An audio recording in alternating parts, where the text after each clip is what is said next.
முத்தாக ஆ என படித்தேன் என் இதழ்களில். முத்தான ஆசிரியை முத்தம் வைத்தார் என் கண்ணத்தில். அந்த முதலடி என் வாழ்வில் என்றும் வசந்தவாசம். நன்றி. என் அன்னை மொழியாய், என்னை செழுமையாக்குபவளாய், என் வாழ்வில் உயர்த்துபவளாய், என் உணர்ச்சிகளுக்கு உயிர் கொடுப்பவளாய், என் சிந்தனைகளுக்கு மனம் கொடுப்பவளாய், நாள்தோறும் வளர்ப்பவளாய், நிலைத்து நிற்பவள் தான் என் உயிருக்கும் மேலான என் அன்னை மொழி தமிழ். நன்றி. மனம் சோர்வடையும், முகம் வாடும், கண்ணீரும் கசையும். அப்பொழுதெல்லாம் ஒரு கை வரும், தலை சாய ஒரு மடி வரும், அந்நொடியில் சிரிப்பு வரும். அவளின் அன்பு சிந்திக்கிறது உண்டும், அவளின் அக்கறை சிறகடிக்க வைக்கும்.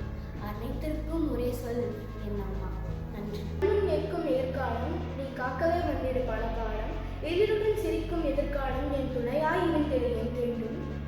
என் கனவை சுமக்கும் எதிர்காலம் அதை சாதிக்க உதவிடு என்றென்றும். செவ்வானமாய் சிறக்கும் எதிர்காலம் என்னை மாற்றி அமைத்திடு வரும் காலம். பனிச்சூழிடையே பூத்திடும் எதிர்காலம், புகழ்ச்சிகள் தான் வரும் காலம். எப்போது எழுவா எதிர்காலம், தயவு செய்து ஏமாத்திடாதே இனி. நன்றி. வானம் நிலவும் அழகு, வயலும் முயலும் அழகு, மழையும் கனையும் அழகு, உதவும் கரங்கள் அழகு, ஈகையை நினைக்கும் மனதும் அழகு, மற்றவர் துயரத்தால் கலங்கும் கண்கள் அழகு, மனிதம் இருந்தால் அனைத்தும் அழகு. நன்றி. There's one thing you have to know. At Christmas time it has to snow. The ground must fill with fluffy white to soften up the cold dark night. It helps out Santa to slide on snow, reflecting off the moonlight glow.